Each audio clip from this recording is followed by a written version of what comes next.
जय माताजी, जय દ્વારકાધીશ। કેમ છો બધા? તો આજે આપણે આવી ગયા છીએ પાટણ રાણકી વાવમાં 3D લાઈવ શો જોવા।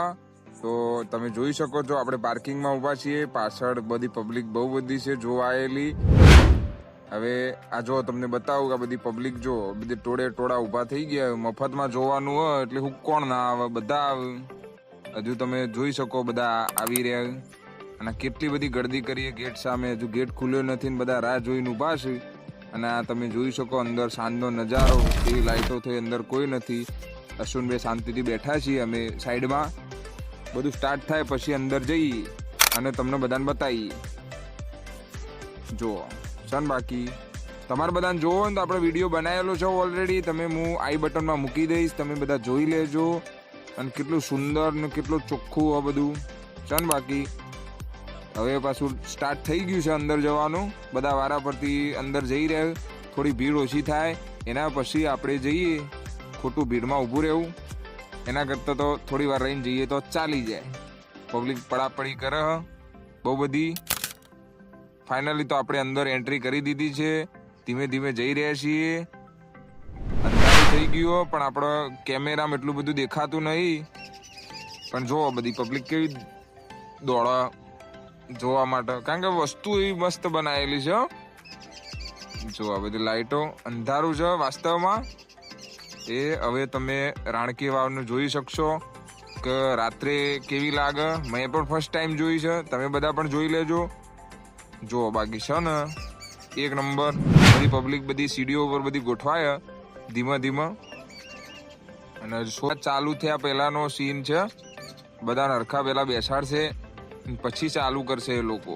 એટલે થોડી વાર તો મસ્ત સંગીત વાગે। સંગીત મેં મ્યુટ કરેલું છે કારણ કે બધા લોકો બહુ અવાજ થાય, બહુ ઘોઘાટ થાય એટલે કશી ખબર નહીં પડે, એના કરતાં મેં કીધું મ્યુટ કરી દેવા દે। તો તમે બધા જોઈ શકો છો પબ્લિક બધી ઊભી થાય ને બેઠી થાય ને બધા એડજસ્ટમેન્ટ બધું થઈ જાય ને પછી ચાલુ થાય। ફાઇનલી હવે ચાલુ થવાની તૈયારી। હવે બસ થોડાક ક્ષણોમાં ચાલુ થઈ જાય છે, તમે બધા જુઓ, આપણે પછી શાંતિથી મળીએ।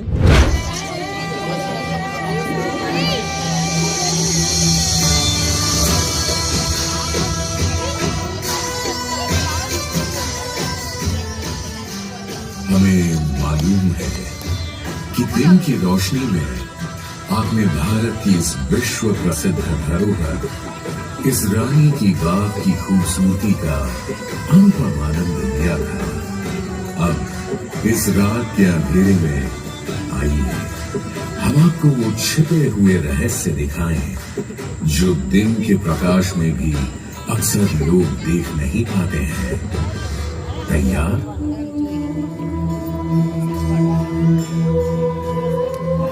सम्राट भीमदेव प्रथम की पत्नी रानी उदयमती अपनी प्रखर बुद्धि के कारण समय से आगे की सोच रखती थी।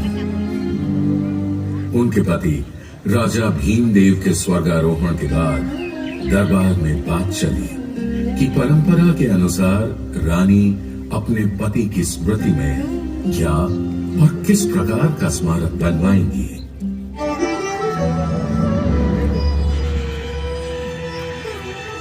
सावधान, सब करे प्रणाम। रानी उदयमती पधार रही है।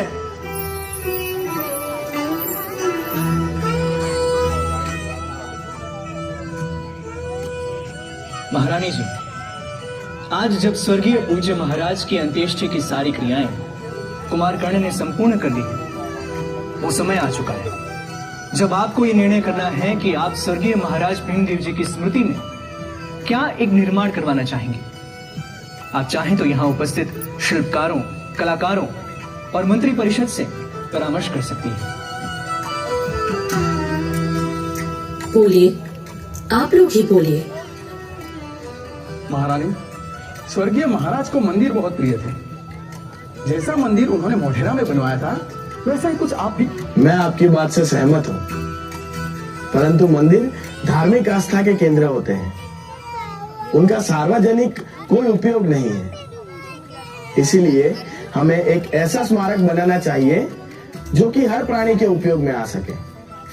इसीलिए मैं सुझाव देता हूँ कि हमें मोढेरा जैसा मंदिर महाराज की स्मृति में बनाना चाहिए, जो केवल महाराज की याद के अलावा राज परिवार के लिए भी पूजा का विशिष्ट विग्रह भी हो। मैं आपसे सहमत नहीं हूँ। मैं चाहती हूँ महाराज की स्मृति में एक पानी की बावड़ी बनाई जाए, एक वाव। बावड़ी? महारानी जी क्षमा कीजिएगा, लेकिन बावड़ी तो भूमि के नीचे होगी और अधिक स्मारक ऊंचे और दूर से दिखने वाले होते हैं। महारानी जी, आप चाहें तो स्तंभ भी बनवा सकती हैं। वो आपके किस उपयोग का महारानी? आपको कौन सा पानी भरने जाना होता है सुबह सवेरे? मैं जानती हूँ कि मुझे पानी भरने नहीं जाना पड़ता, किंतु पानी मेरी प्रजा की बहुत बड़ी समस्या है। घर की महिलाओं को कोसों दूर पानी लेने जाना पड़ता है। इसलिए मैं चाहती हूँ कि एक बहुत बड़ी, गहरी और अद्वितीय वाव मेरे स्वर्गीय पति की याद में बनाई जाए, जिससे श्री पटन में पानी की समस्या न रहे और पटनगर की प्रजा को इसके सदा निराह कुएं से जल की आपूर्ति होती रहे। जैसे महारानी जी की इच्छा। वाव बनाना तो सरल काम है। हाँ प्रमुख शिल्पकार, वाव बनाना तो बहुत आसान है, क्योंकि साधारण वाव को तो केवल खोदना होता है और पत्थर की दीवारों का व्यवस्थित निर्माण करना होता है। किंतु मैं चाहती हूँ मेरे पति की स्मृति में बनने वाली वाव केवल उपयोगी ही नहीं, लेकिन शिल्प स्थापत्य कला में उनकी अभिरुचि की भी प्रतीक हो, जहाँ की एक एक मूर्ति उन देखने वालों को आस्था दे, उन्हें शांति दे और उन्हें आध्यात्मिकता में रंग दे। वहाँ उकृत एक एक छवि उन्हें श्रृंगार और सुंदरता से ओतप्रोत कर दे, उनके जीवन में कला भर दे। ये वाव केवल पानी की आपूर्ति का स्रोत ही नहीं, अपितु एक जल मंदिर जैसा स्मारक भी हो, जो वरुण, शेषशाही विष्णु एवं अन्य देवी देवताओं की प्रतिमाओं से सुसज्जित हो, जहाँ सीढ़ियाँ उतरकर लोग अधोगमन नहीं वरन ऊर्ध्वगमन कर सके। जो जितना गहरे जाए वो उतना ऊपर आए। साधो महारानी जी, साधो। उत्तम, श्रेष्ठ, बहुत सुंदर। कहा था ना कि रानी समय से आगे की सोच रखती थी, इसीलिए रानी ने इसे इतना सुंदर बनवाया और पूरी वाव को मूर्तियों, कलाकृतियों एवं संरचनाओं से भर दिया। इस वाव की गहराई इतनी अधिक है कि आज के हिसाब से एक पूरी 10 मंजिल की इमारत इसमें समा सकती है। बरसात में कम सीढ़ियां उतरनी पड़ती थी और गर्मियों में थोड़ी ज्यादा, पर पानी इस वाव से कभी सूखता नहीं था, क्योंकि पास बहती सरस्वती नदी इसकी जलापूर्ति हेतु सदा मौजूद थी। 2 सदियों के बाद कदाचित इस रानी की वाव के प्रारूप से प्रेरित होकर दिलवाड़ा का विमलाव शाही जैन मंदिर बनाया गया।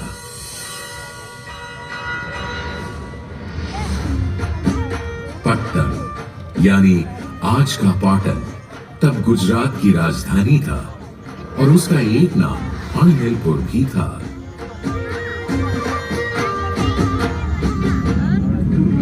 उस समय रानी उदयमती के पति सम्राट भीमदेव प्रथम वहां के शासक थे। ईस्वी सन 1022 से 1064 तक चले उनके शासन के दौरान गुजरात ने बहुत प्रगति की और विविध निर्माण देखे।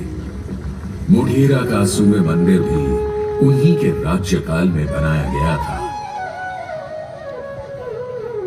किंतु उनका शासनकाल कोई आसान समय नहीं था।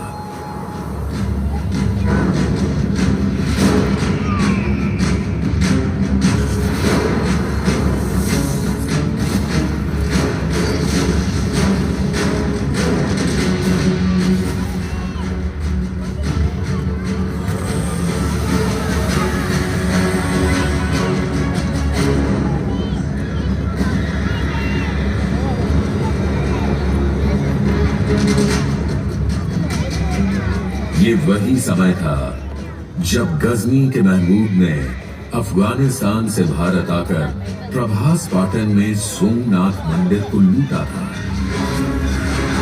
सोमनाथ का पावन भव्य शिव मंदिर न केवल अपने महात्म्य वरन अपने खजाने के लिए भी जाना जाता था।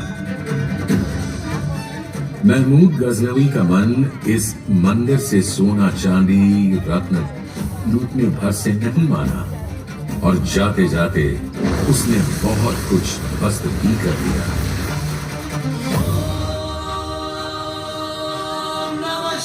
ये तो कुछ वीर भक्तों का साहस था कि जो इस आक्रमण के बीच भी वे ज्योतिर्लिंग को बचाकर ले गए।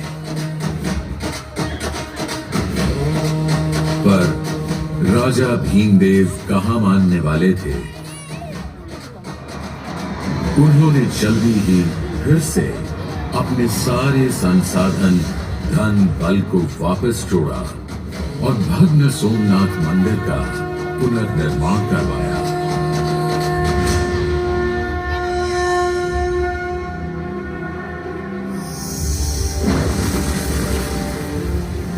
सम्राट के 3 पुत्र थे, मूल राजा, क्षेम राजा और कर्ण। राजा के स्वर्गलोक से धारने पर पटरानी उदयमती और भीमदेव के पुत्र राजकुमार कर्ण ने गद्दी संभाली।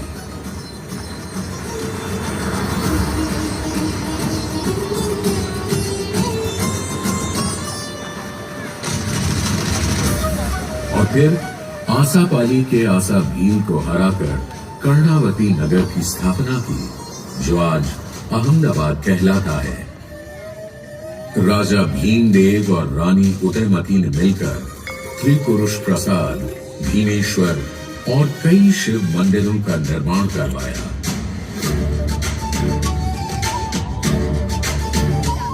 साथ ही जैन धर्म के अनुयायियों के लिए कुंभारिया महावीर, आदिनाथ और पार्श्वनाथ के मंदिर भी बनवाए।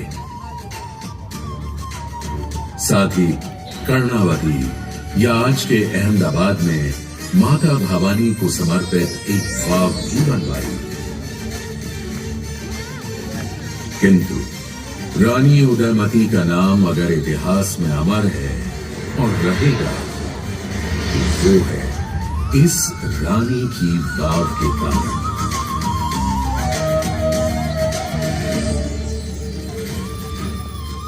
यह वाव 64 मीटर लंबी, 20 मीटर चौड़ी तथा 27 मीटर गहरी है और यह भारत में अपनी तरह की अनूठी वाव है। रानी उदयमती ने अपनी इस वाव को गहरा बनाने के लिए 7 तल में इसे बनवाया और हर तल में नए प्रकार की कला अभिव्यक्ति के पटल प्रस्तर खंडों पर खुदवाए। कहीं भगवान, देवी देवता, कहीं अवतार, कहीं यक्ष यक्षणियां, कहीं अप्सरा गंधर्व, कहीं पशु पक्षी, कहीं कथा चित्र, कहीं महाकाव्य, कहीं आम नागरिक और कहीं उनकी वेश और केशभूषा। साथ ही कहीं कहीं बड़े ज्यामितीय आकारों का आकल्पन रानी की वाव को अद्भुत सौंदर्य प्रदान करता है। अब इन्हीं को देख लीजिए। जी नहीं, यह कॉटन की पटोला साड़ी की डिजाइन नहीं, इसी वाव की दीवारों पर उकेरे गए अलंकरण का एक हिस्सा है। शायद वास्तुशिल्पियों ने पाटन की पटोला साड़ी से प्रभावित होकर उसकी अनुकृति यहां बनाई होगी या इनसे प्रेरणा ली होगी साड़ी के बुनकरों ने। वैसे साड़ियों में पाटन की मसरू भी कम नहीं, जिसमें ताने में रेशम और बाने में सूत ऐसे बुना जाता है कि एक ही साड़ी में रेशम की चमक और सूत की गमक शामिल होती है। और ये कोई दशावतार पटल नहीं, इसी वाव में स्थित मूर्ति पटल है।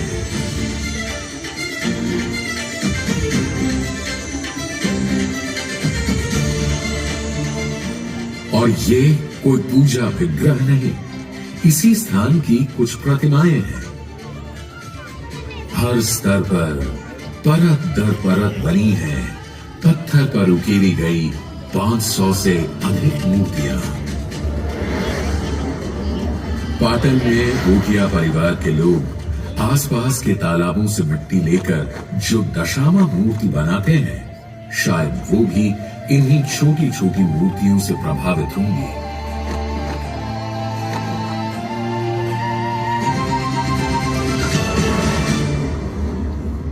इन छोटी छोटी मूर्तियों में भी नजर आते हैं सुंदर और विस्तृत वर्णन। देखिए इन अप्सराओं के केश विन्यास और इनके नक्शिक वर्णन के चलते अब देखिए इन स्त्रियों की पादुकाएं। अब जरा कल्पना कीजिए कि ये सारी अप्सराएं गरबा कर रही हों, तो साधारण गरबा नहीं बल्कि पाटन का डोरी गरबा, जिसमें एक स्तंभ में बंधी डोरियों को पकड़कर स्त्री पुरुष गरबा करते हैं, जिसे गाफ गुंथर गरबा कहते हैं। पशु पक्षियों और प्रकृति के चित्रण में भी मूर्तिकारों का जादू साफ नजर आता है। वैसे पौराणिक कथानक तो रोचक, मनमोहक, शुभ और शिक्षाप्रद हैं ही, किंतु कुछ कम नहीं है इस विशाल वाव के ओझल हो जाने और फिर मिलने की कहानी। आप शायद कहें कि ये कैसे हो सकता है, इतनी बड़ी बावड़ी ओझल कैसे हो सकती है। रानी उदयमती के परलोक गमन के बाद सरस्वती नदी में एक ऐसी भयंकर बाढ़ आई कि बाढ़ के साथ बह आए झाड़ झंखाड़ और नदी की गाद मिट्टी से यह पूरी वाव इस तरह भर गई कि इसका दिखना ही बंद हो गया। यह वाव आंखों से ओझल हो गई। इतनी बड़ी जल प्रलय के बाद आसपास की बस्तियां और गांव भी उजड़ गए होंगे, बह गए होंगे, और बाकी यह जगह छोड़कर दूर सुरक्षित स्थानों पर चले गए होंगे।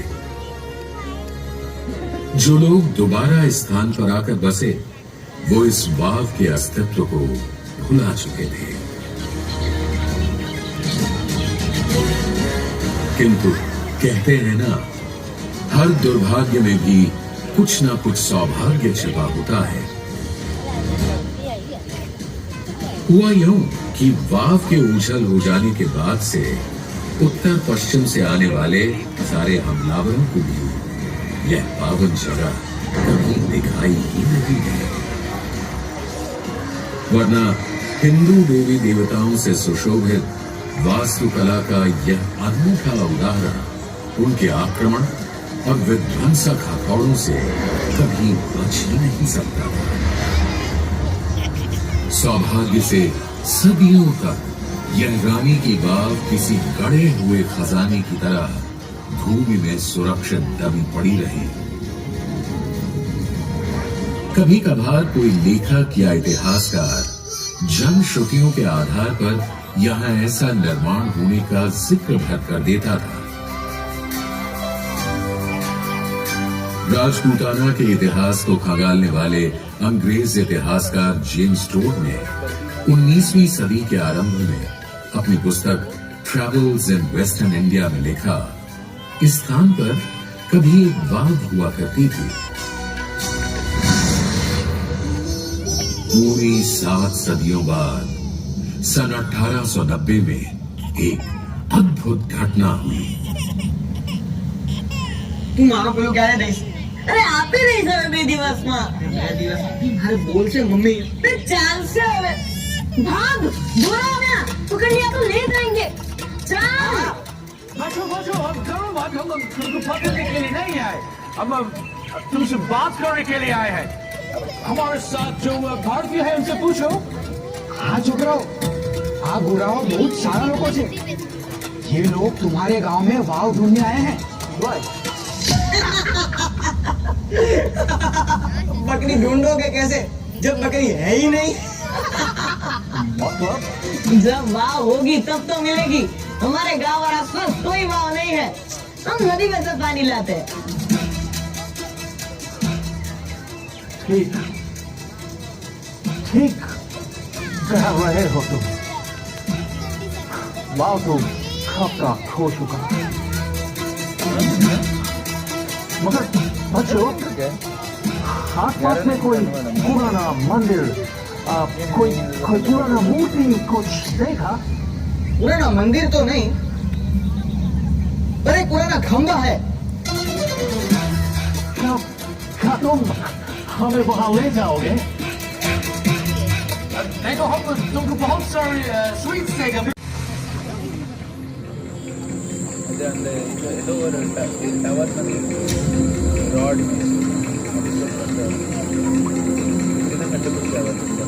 Henry, did you see this?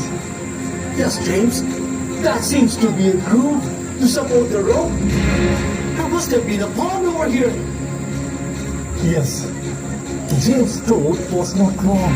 That's right. There used to be a water hole here, and this short dot clearly indicates us there could be a step well or pond here. That's correct. Gentlemen, आज रात हम लोग tent यहीं पर लगाएंगे और कल से इधर खुदाई शुरू होगी, ओके? Yes, sir. इतिहासकार और पुरातत्वविद हेनरी कजिन्स और जेम्स बर्जेस को केवल कुएं के सबसे ऊपर का पानी खींचने का गरारी स्तंभ और कुछ खंभों के हिस्से दिखाई दिए। इन्हें देखकर उन्होंने अनुमान लगाया कि यहाँ अवश्य एक बड़ा सा गड्ढा है, किंतु उसमें क्या है पता लगाने के लिए बहुत गहरे जाना आवश्यक था और उनके पास इसका समय और साधन नहीं थे। अभी रानी की वाव को पहचाने जाने में 50 साल और लगने थे। सुरक्षित निगरानी में रख दिया।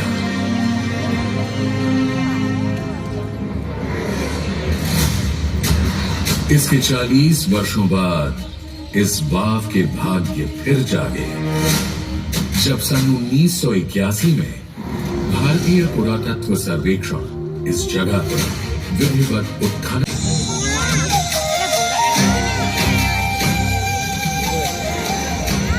नदी की रेत में सदियों से दबी ये अद्भुत संरचना धरती से ऐसे निकली मानो जैसे आज ही बनी हो। फिर तो जहां आवश्यक था इसका संरक्षण भी एएसआई ने किया। संसार ने आज तक कहीं भी ऐसा तेजोमयी निर्माण नहीं देखा था जो सदियों के बाद भी अपने निर्माण के समय की ताजगी और चमक के साथ उजागर हुआ हो। उत्खनन में रानी उदयमती की एक प्रतिमा भी प्राप्त हुई जिसे सुंदरता के, शुभता के, वास्तुशिल्प और कला के सभी प्रेमी आज भी शीश नवाते हैं।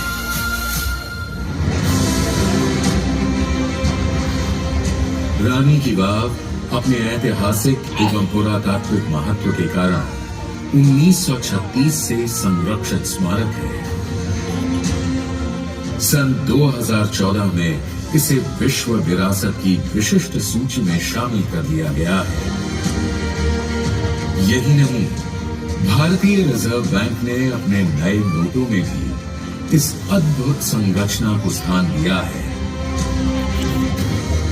संसार की कदाचित सबसे सुंदर इस अनोखी वाव को देखकर यूनेस्को ने कहा वाव, और आज यूनेस्को हेरिटेज लिस्ट में शामिल यह वाव भारत ही नहीं सारे संसार की सांची विरासत है। गुजरात अपने आप में ऐसी अनेकों विरासत को संभाले हुए है। रानी की वाव आज पूरी दुनिया के लिए आकर्षण का केंद्र बन गई है। आप और हम कितने सौभाग्यशाली हैं कि हमें यहाँ आने और इस बावड़ी के दर्शन कर अपनी प्यास बुझाने का मौका मिला। आइए हम प्रण करें कि हम अधिक से अधिक लोगों को रानी उदयमती और उनकी इस वाव से परिचित कराएं और उन्हें भी यह चमत्कार देखने के लिए प्रेरित करें।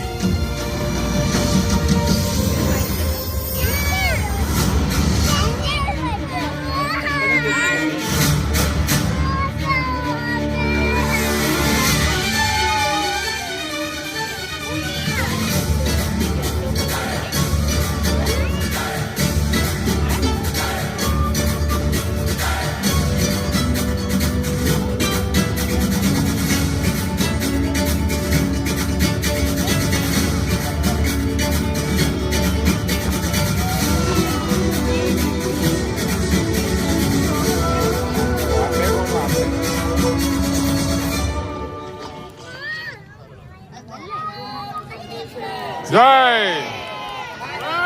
માતા કી જય બાપુ બાપુ ફાઇનલી તો આપણે લાઇટ શો જોઈને આવી ગયા છીએ ઘેર આવીને કપડો બપડો ચેન્જ કરી દીધો, ખેતરમાં આવી ગયા છીએ વ્લોગ એન્ડ કરવા. અને હા, પાટણનો આ રાણકી વાવનો આખો વ્લોગ જોવો હોય તો આપણે છેલ્લે વિડીયોમાં લાસ્ટમાં લિંક આપેલી છે, તમે બધા જોઈ લેજો. ટચ કરીને આખો વ્લોગ તમને જોવા મળશે, તમને બધું ડીપમાં બધું જોવા મળશે, અંદરથી બહારથી બધું કેવું છે, ગાર્ડન કેવું છે બધું જોવા મળશે.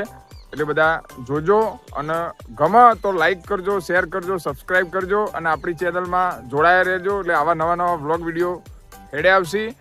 મળીએ તાણ, ચાલો, જય માતાજી.